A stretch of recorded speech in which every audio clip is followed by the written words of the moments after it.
Hello मेरे प्यारे बच्चों, कैसे हैं आप सभी। आशा करता हूँ सभी फिट होंगे। प्यारे बच्चों, आज के वीडियो में हम लोग लास्ट 2 क्वेश्चन जो बचे हुए हैं चैप्टर नंबर 13 के उसे कंप्लीट करेंगे और यहाँ पर हमारा चैप्टर नंबर 13 कंप्लीट हो जाएगा पूरा का पूरा। अगर आपने प्रीवियस वीडियोस नहीं देखी, किसी भी एक्सरसाइज में अगर आपको डाउट है तो सारे वीडियोस का जो लिंक है ना वो आपको मैं नीचे डिस्क्रिप्शन बॉक्स में प्रोवाइड करा चुका हूँ। पहले ही आप डिस्क्रिप्शन बॉक्स में जाइए, वहाँ पर आपको सारे वीडियोस के लिंक मिल जाएंगे और इसके नोट्स वगैरह आपको हमारे एप्लीकेशन में मिल जाएगा। तो चलिए स्टार्ट करते हैं। सबसे पहले देखते हैं क्वेश्चन नंबर 14 में क्या बोल रहे हैं। ABCD एक पैरेललोग्राम है। देखो मैंने यहाँ इसका डायग्राम बना लिया है ताकि कन्फ्यूजन ना हो, क्योंकि यहाँ पे जो वर्ड्स यूज़ किए गए हैं ना बहुत ही कॉम्प्लिकेटेड लास्ट में कर दिए गए हैं, तो मैंने डायग्राम पहले इसीलिए बना लिया है। ABCD एक पैरेललोग्राम था तो हमने ABCD एक पैरेललोग्राम बना लिया। देखो यहाँ पर आपको दिख रहा होगा, थोड़ा फोकस इसी में करते हैं, डायग्राम में करते हैं ABCD में। मैं रीड कर रहा हूँ, बुक तो आपके सामने होगा ही, आप लोग रीड कर ही सकते हो। उसके बाद बोल रहा है कि AD is produce to E।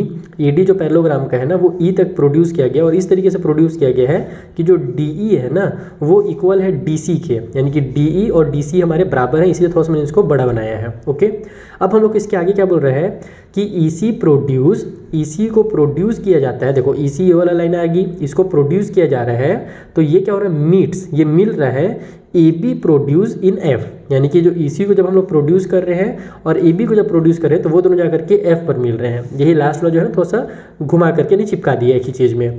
हमको प्रूव करना है कि जो BF है वो इक्वल है BC के। ये वाला BF और BC कौन सा भी है, ये वाला, यानी ये दोनों साइड्स को हमको आपस में इक्वल प्रूव करना है। कैसे करेंगे ये समझा देते।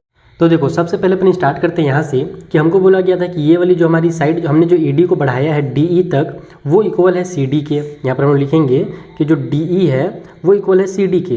तो हम लोग क्या जानते हैं कि अगर इस ट्रायंगल को पूरा देखें, ये वाला जो हमारा ट्रायंगल बन रहा है इसमें 2 साइड्स इक्वल हैं, तो रूल क्या कहता है कि जो भी 2 ट्रायंगल में 2 भी साइड इक्वल होंगे तो उनके अपोजिट में जो एंगल्स होंगे ना वो भी आपस में इक्वल होगा, यानी कि ये एंगल और ये वाला एंगल जो होंगे आपस में इक्वल होंगे। इस वाले एंगल का नाम दे दो एंगल नंबर 1, इसका नाम दे दो एंगल नंबर 2। तो DE और अगर CD इक्वल है इसलिए हमारे पास एंगल नंबर 1 और एंगल नंबर 2 जो होंगे वो आपस में इक्वल होंगे। अब आपको क्या करना है, अभी हम लोग को केवल इससे मतलब नहीं था, हम तो इसको कनेक्ट करना चाह रहे हैं। अब आप लोग ध्यान देना कि हमारे पास ये वाला लाइन और ये लाइन आपस में पैरेलल था क्योंकि ये पैरेललोग्राम है। अब पैरेलल लाइन को जब हम लोग आगे बढ़ाएंगे, यानी इस तरीके से आगे हमने बढ़ाया तो ये और ये जो आगे बढ़ा हुआ है ना ये भी आपस में पैरेलल है। तो हम लोग देखते क्या है कि 2 पैरेलल लाइन है, उसको एक ट्रांसवर्सल ऐसे कट कर रहा है। कभी भी 2 पैरेलल लाइन हो ट्रांसवर्सल ऐसे कट करता है तो यहाँ पर ऊपर में जो बनेगा और यहाँ पर ऊपर में बनेगा, इसको हम लोग करस्पॉन्डिंग एंगल बोलते हैं। और करस्पॉन्डिंग एंगल हमेशा क्या होता है, इक्वल होता है। तो इसका मतलब यहाँ पर जो एंगल बन रहा है जिसको मैं एंगल नंबर 3 नाम दे सकता हूँ, ये 2 और 3 भी आपस में क्या होगा, इक्वल होगा। ऑल्सो यहाँ पर हम लिखेंगे ऑल्सो हमारे पास CD और AF पैरेलल हैं, तो CD is parallel to AF। So इसलिए हमारा एंगल नंबर 2 जो होगा वो इक्वल होगा एंगल नंबर 3 के। और कौन से रूल से हुआ है, तो करस्पॉन्डिंग एंगल वाले रूल से हुआ, तो वो भी आप लोग यहाँ पे जरूर बता देना, करस्पॉन्डिंग एंगल्स। ठीक है, तो अब हम लोग ने क्या किया कि हमने देखा 1 और 2 इक्वल है और 2 और 3 इक्वल है। इसका मतलब कि 1 और 3 भी क्या होगा, आपस में इक्वल होगा। देखो ना यहाँ 2 जो है 1 के इक्वल है, 2 3 के भी इक्वल है, तो 1 और 3 भी इक्वल हो जाएगा। तो यहाँ पर आप लिखो कि in triangle, now in triangle, ये जो हमारा बड़ा वाला ट्रायंगल है AFE जो ट्रायंगल है इसका अपन अब यूज़ करने वाले हैं। तो AFE, तो इस वाले ट्रायंगल में हमारा एंगल नंबर 1 जो होगा वो एंगल नंबर 3 के इक्वल होगा। इसको आप लोग इक्वेशन 1, इसको इक्वेशन 2 मान लो और यहाँ पर ब्रैकेट में लिख भी सकते हो कि हमको ये पता कैसे चला, तो फ्रॉम इक्वेशन 1 एंड 2 से पता चला। 1 और 2 को हमने कंपेयर किया तो हमने देखा कि 1 और 3 भी आपस में क्या होंगे, इक्वल होंगे। अब हम लोग जब बड़े वाले ट्रायंगल में देखते हैं कि 2 एंगल्स आपस में इक्वल है तो उसके अपोजिट साइड्स भी इक्वल हो जाएंगे। ये हमारा रूल है कि अगर अपोजिट साइड्स इक्वल है तो उसके जो यानी कि कोई भी अगर साइड्स इक्वल हैं 2 हमारे पास तो उसके अपोजिट में जो एंगल बनते हैं वो इक्वल होते हैं। उसी तरीके से अगर 2 एंगल्स इक्वल है तो इस एंगल 3 के अपोजिट में ये वाला AE जो साइड बन रहा है और एंगल 1 के अपोजिट में जो AF साइड बन रहा है ये दोनों भी आपस में इक्वल होगा। यहाँ पर आप लोग लिख दो कि इसीलिए हमारा जो AE होगा वो इक्वल हो जाएगा AF का। अब आप इसको पार्ट्स में डिवाइड करो क्योंकि हमको पूरे AF का तो जरूरत था नहीं, अपने को तो यहाँ पर से ये BF का जरूरत था। तो हम लोग AE को क्या लिख सकते हैं भैया, तो AE को अपन AD और DF लिख सकते हैं। तो यहाँ पर लिख दो आप लोग AD प्लस में DE, ठीक है। और उसी तरीके से AF को अपन क्या लिख सकते हैं, तो AB प्लस में BF लिख सकते हैं। अब यहाँ पर हम लोग को केवल BF का जरूरत था ना, तो अपन चीज़ों को अब कन्वर्ट करेंगे। सबसे पहले अपन क्या कर सकते हैं, AD को अपन क्या लिख सकते हैं वो देखते हैं। हम लोग AD के बदले में अपन BC लिख सकते हैं क्योंकि AD और BC पैरेललोग्राम के अपोजिट साइड से हम लोग जानते हैं पैरेललोग्राम के अपोजिट साइड आपस में इक्वल होते हैं। तो यहाँ पर मैं लिख देता हूँ AD के बदले में BC। ओके, DE के बदले में हम लोग क्या लिख सकते हैं, तो DE हमारा कहाँ पर बन रहा है, ये देखो DE हमारा यहाँ पर बन रहा है और DE और DC जो थे हमारे आपस में इक्वल थे। तो मैं यहाँ पर क्या करता हूँ, DE के बदले में DC लिख देता हूँ। ठीक है, तो यहाँ पर मैं लिख देता हूँ इसको DE के बदले में DC। इक्वल के उस साइड में हम लोग को लाना क्या था, B F equal to B C लाना था ना। बी एफ कहाँ पर हमारे पास ये रहा और बी सी हमारे पास ये रहा, तो बी सी चलो हमने लिख लिया, ठीक है। अब हमारा जो ए बी है, ए बी के बदले हम लोग क्या लिख सकते हैं, तो देखो ए बी और डी सी आपस में इक्वल है, तो यहाँ पर हम लोग ए बी के बदले में डी सी लिख सकते हैं। तो यहाँ पर भी आप लोग ए बी के बदले में डी सी लिख लो और प्लस में बी एफ रहने ही दो, क्योंकि हमको बी सी और बी एफ को इक्वल लेकर के आना था। तो सबसे पहले यहाँ पर भी डी सी और यहाँ पर भी डी सी दोनों प्लस में है, तो दोनों को डायरेक्ट आप कैंसिल कर सकते हो। चाहो तो इसको इधर ट्रांसफर करके माइनस में लिख लो और फिर माइनस करके कट कर लो, डायरेक्ट भी कर सकते हो। तो इसका मतलब ये हुआ कि जो बी सी है वो इक्वल हो गया हमारे बी एफ के, और यही अपने को यहाँ पर से प्रूव करना था। कितना सिंपल सा क्वेश्चन था ये। इस तरीके से आप क्वेश्चन नंबर जो 14 वो कंप्लीट होता है। चलिए एक लास्ट क्वेश्चन बचा हुआ है, उसको भी अपन कंप्लीट कर लेते हैं और ये फिर हमारा जो चैप्टर है पूरा कंप्लीट हो जाएगा। और कुछ भी अगर इसमें डाउट हो तो आप इंस्टा या टेलीग्राम से पूछ सकते हो। सो देखो 15 वाले क्वेश्चन में हमारे पास एक फिगर बना हुआ है 13.110। इसमें हमसे बोल रहा है कि ए बी सी डी एक ट्रेपीजियम है, ए बी सी डी यहाँ पर हमारा एक ट्रेपीजियम हो गया। इन विच ए बी जो पैरेलल है डी सी का, ए बी और डी सी पैरेलल है। P and Q are mid points of A D and B C. P और क्यू जो दिख रहे हैं ये ए डी का और बी सी के मिड पॉइंट्स दिए हुए हैं। हमसे आगे बोल रहे हैं D Q and A B when produced to meet at E, यानी कि डी क्यू को, ये देखो डी क्यू को ऐसे जब बढ़ाया जाता है और ए बी को जब बढ़ाया जाता है तो दोनों जाकर के ई पर मिल जाते हैं। Also A C and P Q, A C और ये जो हमारा पी क्यू है ये इंटरसेक्ट हो रहा है आर पे, यहाँ पर इंटरसेक्ट एट आर लिखा हुआ है। तो अपने को तीन चीज़ें प्रूफ करनी है। पहले तो D Q equal to Q E proof करना है। डी क्यू कहाँ पर बन रहा है, देखो ये वाला लाइन को डी क्यू बोला जा रहा है। क्यू ई कहाँ पर है, तो यहाँ से यहाँ तक क्यू ई है। तो ये लाइन और ये लाइन हमको आपस में इक्वल प्रूफ करने हैं। उसके अलावा पी आर और ए बी को आपस में पैरेलल प्रूफ करना है। कहाँ पर है पी आर, ये देखो यहाँ से यहाँ तक है और ए बी यहाँ से यहाँ तक है, तो पैरेलल दिख ही रहा है लेकिन प्रूफ भी करना पड़ेगा। और ए आर को आर सी के इक्वल प्रूफ करना है, तो ए आर यहाँ से यहाँ तक और आर सी यहाँ से यहाँ तक, इसको आपस में इक्वल प्रूफ करना है। कैसे करेंगे आइए समझते हैं कॉपी में। तो देखो सबसे पहला चीज़ हमको क्या प्रूफ करना है, D Q equal to Q E, यानी कि ये वाली लाइन और ये लाइन को आपस में इक्वल प्रूफ करना है। अब आप ध्यान से देखोगे तो आपको साफ साफ दिख रहा होगा कि यहाँ पर भी हमारा एक ट्रायंगल बन रहा है और यहाँ पर भी ट्रायंगल बन रहा है। तो अगर मैं इन दोनों ट्रायंगल को ही आपस में कॉन्ग्रुएंट प्रूफ कर दूँ तो उसके करस्पॉन्डिंग पार्ट्स ऑटोमेटिकली आपस में इक्वल हो जाएंगे।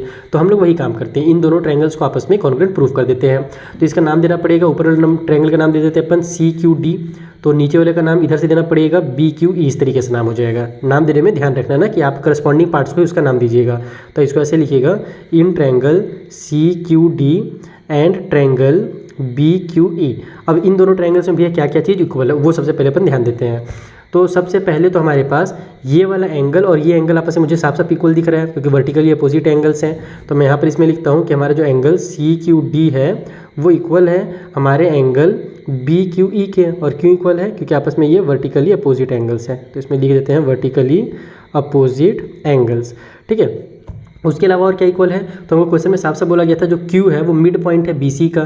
तो यहाँ पर हम लिखेंगे कि Q is mid point of B C, M P यानी कि मिड पॉइंट।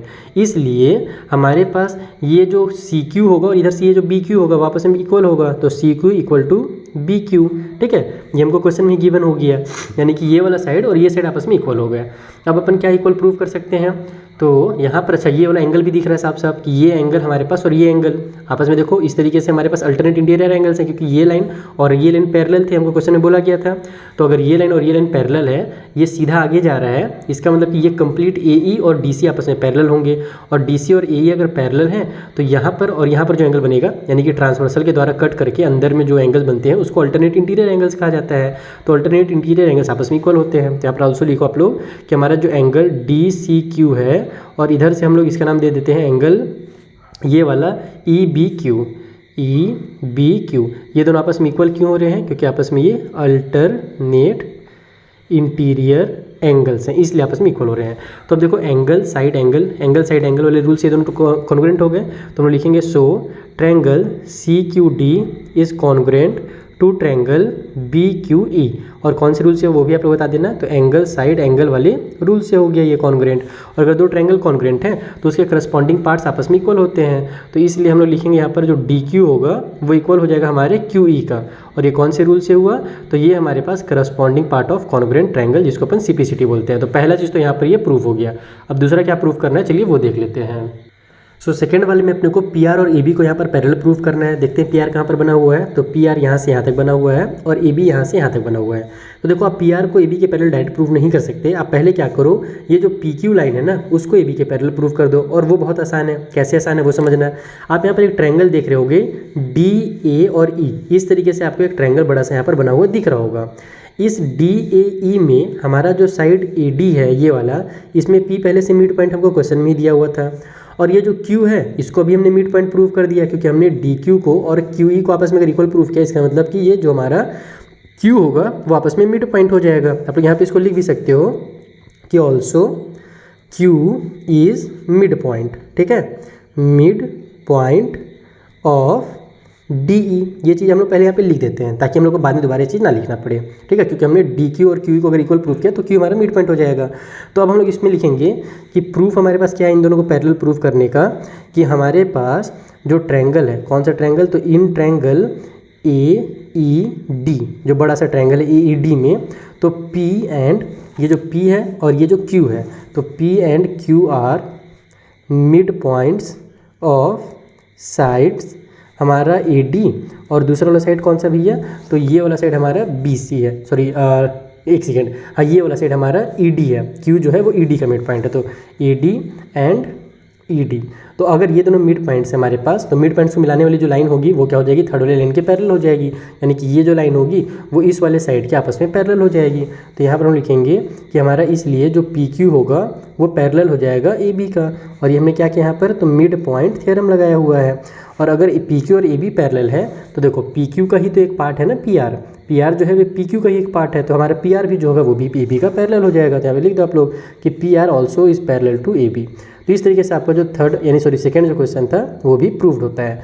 थर्ड पार्ट में चलो क्या दिया हुआ है वो देख लेते हैं।